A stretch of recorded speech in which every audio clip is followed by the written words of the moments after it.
In this video, we're going to be working out your bar chord muscles. I've been teaching guitar full-time for over a decade, so I need you to believe me when I say that I've seen people struggle with slow setups and muted strings thousands of times. I'm going to show you how to avoid those issues from the start so that you can unlock the full potential of bar chords right now.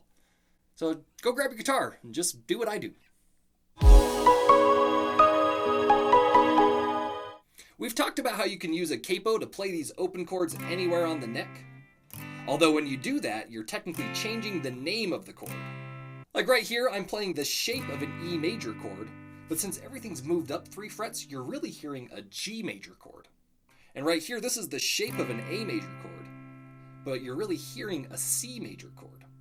Since we've moved the chord to a different set of frets, it's still a major chord, it just has a new root note. But if I take this major chord shape, shuffle things around to free up my pointer finger, get rid of this capo, and use my pointer finger as a capo instead, now it's a bar chord. And it's movable. I've created a movable major chord. And you can do this with any open chord that you've learned on this channel.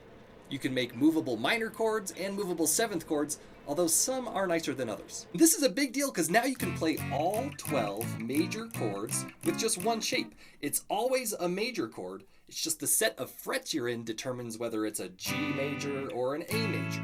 The root note of a chord is the note that gives it its name. And for this shape, the root note is under your pointer finger on the 6th string. So since this note is F, this chord is F major. Since this note is F sharp, this chord is F sharp major, or G flat major.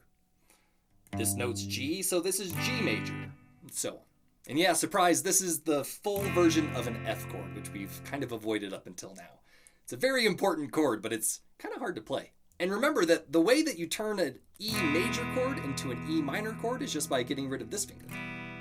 So if we wanted to turn this major bar chord into a minor bar chord, we just get rid of this finger. So now you know all 12 minor chords as well. Oh my gosh, you know all 12 major and all 12 minor chords now? This is pretty handy. So the 2 most common issues I see when students are struggling to learn bar chords are that they're muting strings, specifically the 2nd and the 3rd string, and that they're setting it up too slowly. But like 80% of it comes down to flexibility and muscle development, so sometimes it is just a waiting game. I've covered the issue of muting strings in this video, so if you haven't mastered that exercise, it might be a good place to start. But here's a review. Bar chords require you to have totally even pressure along your pointer finger, if not more at the base of your finger. And until now, you've been concentrating all of the pressure to the tip of your finger. So when you're doing a bar chord, that's going to be naturally what you want to do, is just concentrate all the pressure up here rather than down here. If you're trying to do a bar chord, but subconsciously putting too much pressure at the tip, it's going to cause this knuckle to pop out over the 2nd and 3rd strings, and they're going to get muted because they're not being held down. So you need to try to focus on squeezing with the base of your finger, which is kind of a new feeling. You want to think about trying to pinch the strings like this, against the lower knuckle. If you move it closer to the upper knuckle, it's going to cause your lower knuckle to pop out. And it's probably not a coincidence that the grip looks exactly like a capo. If you're placing all of your fingers right next to the inside fret wire, it really shouldn't take that much grip to get all the strings to ring out. However, you might need to bend your wrist more than you think in order to get a straight finger with curled fingers here. Also, I should probably mention that a common recommendation is to try to turn your finger so that you're mostly barring with the outside part rather than the fleshy part on the inside. However, I do think that's maybe something you should try out after you've broken your hand in a little bit. It does help, but it creates an extra mental step in your setup, and it might be more trouble than it's worth in the beginning. Food for thought. The other issue I see every single day is people not being able to set the chord up quick enough. And that's usually because they try to build it from their 1st finger to their 4th finger, one at a time. But usually what I see happen is they get the bar down, then they take way too long zeroing in on which string this finger goes on. And they'll find it, and then it's a really awkward stretch to get this 3rd finger higher than the middle finger, and then this pinky usually goes down pretty quick. That might seem a little dramatic, but in music, every millisecond counts. So let me show you how to do that a little bit more efficiently. If you've been following this channel since level 1, we can actually break this up into 3 steps for the major chord and 2 steps for the minor chord. Step 1, we set up the bar, focusing on getting the base of the finger down first. Step 2, we build a power chord on the top 3 strings, like you've done a million times by now. And then step 3, you put your middle finger on the next string down, which is pretty much where it already is. It's already just hovering in the fret it needs to be, right over the string it needs to be on, so you just kind of place it down. So we got step 1, step 2, step 3. And for the minor chord, we just get rid of step 3. It's just step 1, step 2. There's a minor chord. Easy.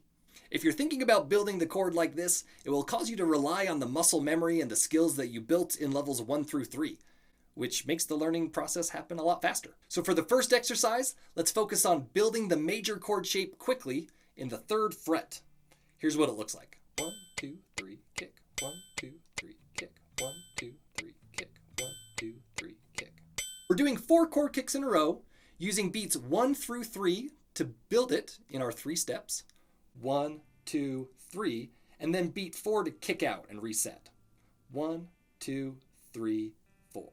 1, 2, 3, 4. So just pause the video, do a few warm-up laps, and then when you're ready, we'll try it out. And while it's paused, if you want to click some of those buttons down there to help the channel find some new viewers, I'd really appreciate it. You're the best. Thanks. Ready, go. 1, 2, 3, kick. 1, 2, 3, kick.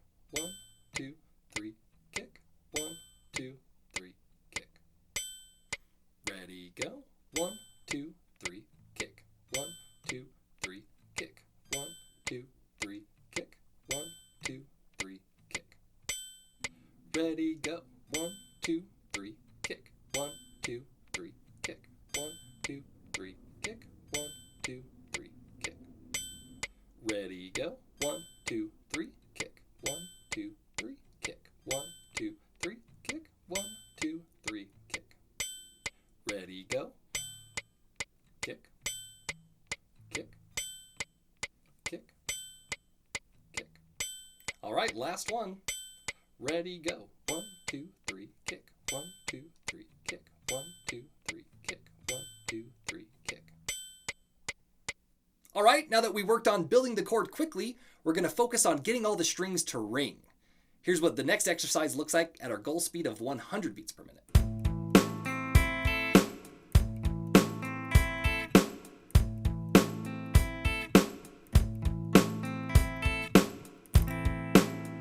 In this one, we're setting up the E minor shaped bar chord, and we're playing each string as 8th notes, like this. 1 and 2 and 3 and. Then we're kicking out on beat 4 and setting it back up. 1 and 2 and 3 and 4. 1 and 2 and 3 and 4. So if you hear any strings being muted, that's a sign that you need to focus on squeezing with the base of your finger. This time we're going to start at 50 beats per minute, do 4 chord kicks in a row, and then work our way up to 100 beats per minute. Pause the video and do a few warm-up laps, and then start when you're ready. Here we go. Ready, go. 1 and 2 and 3 and kick. 1 and 2 and 3 and kick. 1 and 2 and 3 and kick. 1 and 2 and 3 and.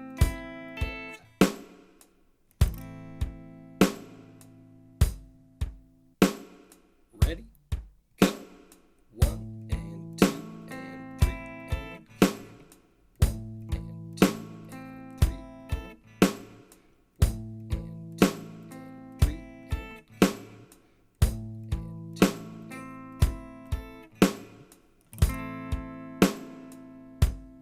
3. Ready, go.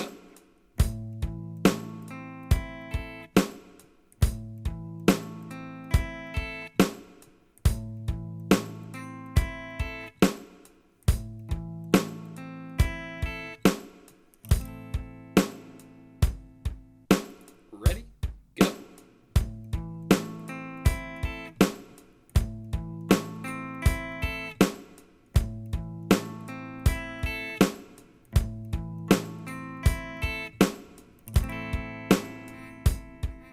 Ready, go.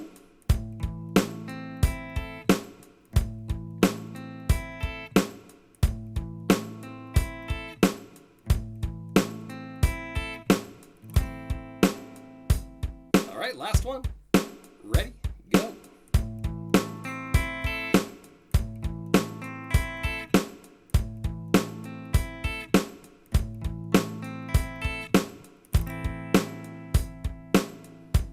All right, now let's try and put it all together with a strum pattern.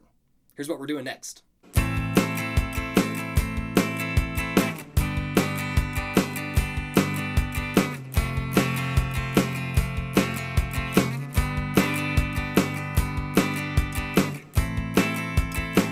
In this one, we're playing the chord progression A minor, G major, F major, G major. So for A minor, it's a minor shape in the 5th fret. Then for G major, we go to the 3rd fret and add our middle finger. For F major, we just shift this shape down to the 1st fret. And then we go back to G major in the 3rd fret. And then we're going to use this strum pattern. Down, down, up, up, down, up. Old reliable. We're going to do it 2 times for each chord, and then we're just going to land on A. So once, twice, once, twice, once, twice, once, twice. We're doing the strum pattern twice to give you time to fix any muted strings that you might hear. So focus on trying to hear these jangly notes more than these low bass notes. And since we're doing all that strumming, we're just going to play the chord progression once before speeding up. But once we get to our goal speed of 150 beats per minute, we're going to do it twice in a row. All right, pause the video, do some warm-up laps, and hit play when you're ready. Here we go. 1, 2, ready, go.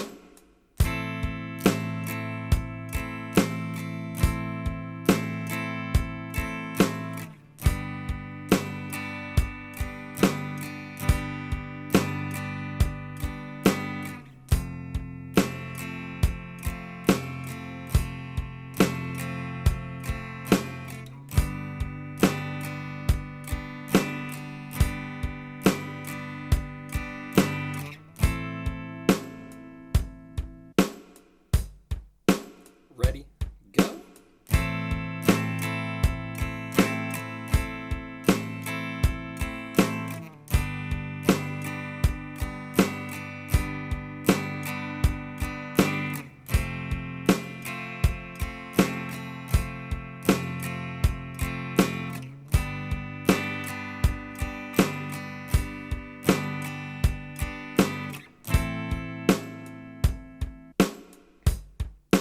Ready, go.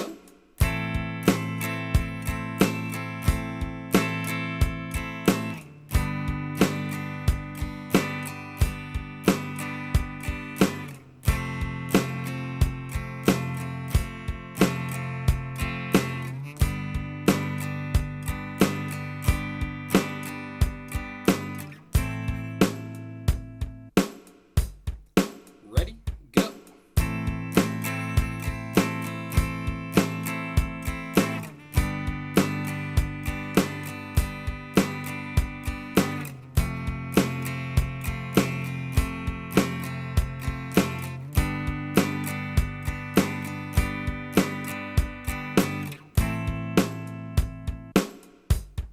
Ready, go.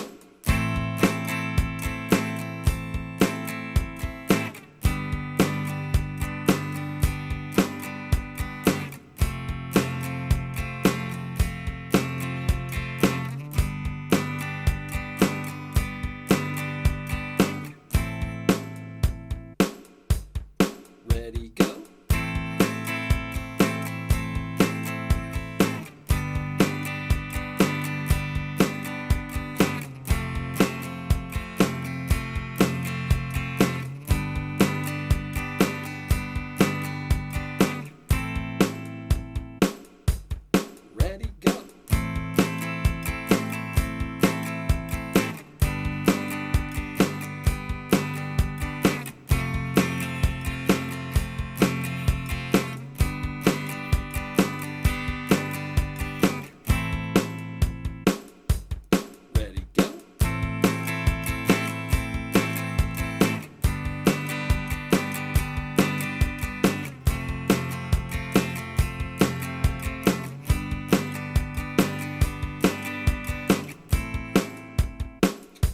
last one.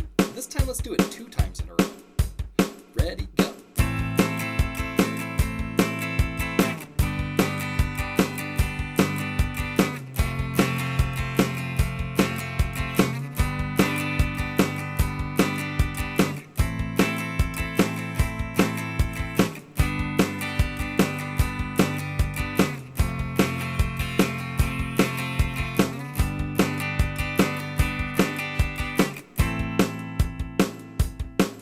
Well, how's your hand feeling? Hopefully it's exhausted. Now go eat a steak or some peanuts or something. Lately, my favorite first bar chord song to give students is Lovesong by The Cure. The original is good for learning bar chords if you like The Cure, but the cover by 311 is actually better for learning bar chords. I think like 85% of the song is just playing the same chord progression, which is actually the chord progression that we learned in round 3. A minor, G major, F major, G major. However, now each chord only gets 4 beats instead of 8, and since it's a reggae song, we're only going to strum on beats 2 and 4 and cut off the chord on beats 1 and 3. So it would sound like this. 1, 2, 3, 4, 1, 2, 3, 4, 1, 2, 3, 4, 1, 2, 3, 4. And the reggae strum pattern is why it's a good exercise, because you're constantly squeezing the chord down, releasing, squeezing, releasing. So it helps you build this muscle faster. The only other part in the song is using pretty much the same chords in a different order. F major, G major, A minor, but now there's this new chord, C major, which is just a major shape in the 8th fret. And you're just holding out each chord as whole notes. So 1, 2, 3, 4, 1, 2, 3, 4, 1, 2, 3, 4, 1, 2, 3, 4. So if you want to try out a song, that's the one I would do. I'm not sure what the legalities of me doing a video for that song would be. So if you're trying to learn it and having a hard time, I do offer private online lessons where I can show you how to play all sorts of copyrighted material. So hit me up with this email for details. For most people, it can take weeks or months to get feeling comfortable with bar chords. So if you're struggling, don't worry. Just make sure to be consistent, be patient, and celebrate all the little wins along the way. Lots of doors are going to open after you can get these bar chords down. It's worth the struggle, I promise. Well, if you want to stay up to date on all the new guided workouts coming out in Level 4, click this button. Or if you want to get into some other guided workouts right away, click this button. There's also some other buttons you can click down there that will really help out the channel. I'd really appreciate it.